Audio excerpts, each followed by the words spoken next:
Just south of Jacksonville in northeast Florida, St. Augustine is the oldest continuously occupied European established settlement in the U.S. This beautiful city has a number of historic attractions you might want to see when you're here. To help you in your trip planning, we're taking a closer look at one of them on today's episode. The Gallivanting starts now.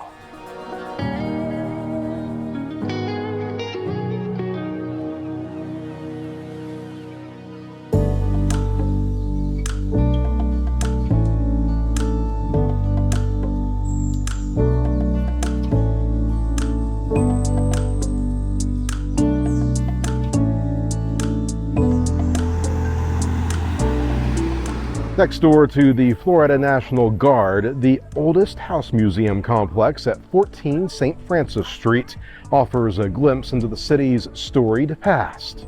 It's owned and operated by the local historical society, which also runs other museums and historic properties in the city. The oldest house museum complex is made up of several buildings and exhibits that showcase the rich heritage of St. Augustine from the colonial era to the present day. Of course, the main focus of the property is the Gonzales Alvarez house, most commonly known as the oldest house. It's believed to be the oldest surviving house in Florida, dating back to the early 1700s. Historians have determined the house was first occupied by Tomas Gonzales, an artilleryman at the nearby fort. The home is a two-story structure, the first floor built of coquina and its upper level framed in wood with a clapboarded exterior. It's covered by a hip roof finished with wooden shingles. The house has been restored and furnished to reflect the different periods of its history, from the Spanish colonial era to the British occupation to the American territorial period. You can take a guided tour of the house, which is offered every half hour, and learn about the lives of its former residents. First thing in the morning at sunrise, she's going to send the kids out to the kitchen to start breakfast. Bringing it in, they'll eat their breakfast, and once they're done, he's going to get dressed and be off to the fort, and he will be there minimum 12-hour days unless something comes up. She's going to send those kids right back out to that kitchen to cook during the day, plus take care of the animals, work in the gardens. The boys will go hunting and fishing. The girls will clean and sew and collect shells. And in the evening, when he gets home, they'll have their evening meal. And once it gets dark at sunset, the family will get ready for bed. The tour of the oldest house takes about 30 minutes, and it's well worth your time. You'll get to see original artifacts such as pottery, tools, weapons, clothing, and photographs. The house is said to be haunted by some of its former residents, so keep an eye out for any paranormal activity if that's your thing. After you finish the tour of the oldest house, you can explore the rest of the complex at your own pace. On site are several exhibit buildings that showcase different aspects of St. Augustine's history and culture. Inside the Webb Building, the St. Augustine History Museum tells the story of the city from its founding through the 20th century. Topics cover everything from Native Americans and pirates to slavery, tourism, architecture, and more.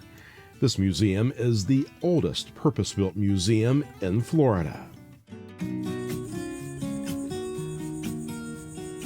Inside the two-story Tovar house made of coquina and dating back several centuries are two exhibits highlighting the area's modern history.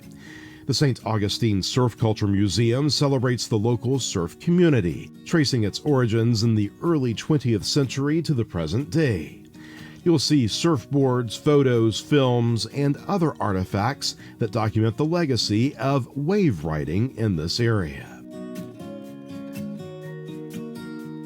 There's a cool exhibit on nearby Marineland up on the second floor, one of the first marine parks in the world and a pioneer in marine science, filmmaking, and animal training. The second floor also houses several temporary exhibits you'll enjoy.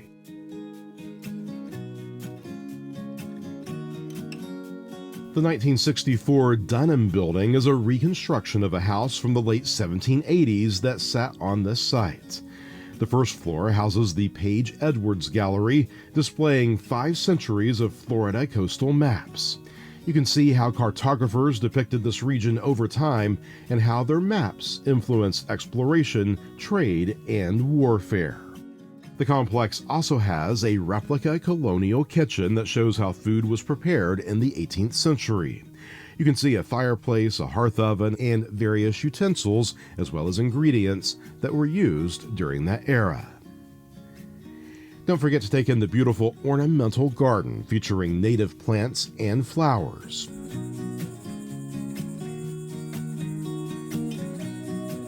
Here they grew one of my favorites, the muscadine grape, which was used by early settlers to make wine.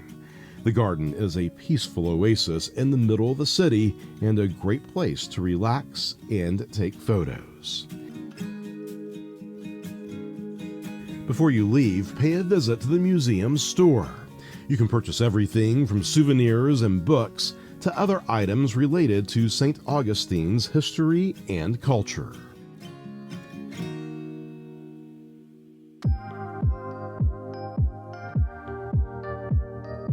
The Oldest House Museum complex is open daily 10 till 5. Current admission for adults is $12.95, with discounted prices for seniors, members of the military, students, teachers, and local residents. There's also a family rate you might want to take advantage of. All of this information is available at their website, which you can see on your screen. Reservations are not required for the house tour, but you can call ahead if you have any questions. If you're visiting the Oldest House Museum for the first time, here are some helpful tips for you. Plan to spend at least 2 hours at the complex to see all the exhibits and museums. Wear comfy shoes and clothing, as some parts of the complex are outdoors and may be hot or humid. Bring a camera or a smartphone to take pictures of the historic buildings and artifacts. Check ahead for special events and exhibits held throughout the year at the complex. Here's some things you should know before you go. The complex is not fully wheelchair accessible. The Oldest House itself has steps and narrow doorways that may prevent access for some visitors with mobility issues. The Tovar House, which houses the Surf Culture Museum and the Marineland exhibit, also has stairs and no elevator. However, the Webb Museum, the History Museum, the Colonial Kitchen, the Garden, and the museum store are all wheelchair accessible. The complex does not allow pets except for service animals. A small parking lot adjacent to the property has limited spaces for museum visitors. You'll most likely have to find street parking or use one of the nearby parking garages. Parking can be challenging in St. Augustine, especially during peak seasons and weekends.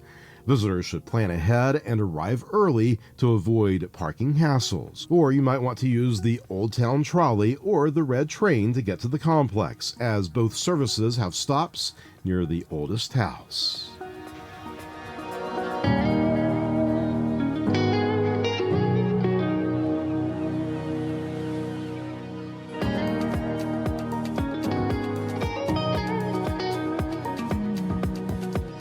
There is a lot to see and learn about here at the Oldest House Museum complex. This unique cultural attraction offers a lot of interesting and educational experiences for all ages. It's something you should definitely see when you're here. I hope this review helps you out when you're planning your next visit to St. Augustine, looking for the best things to do. Hope to see you out there gallivanting. See you next time.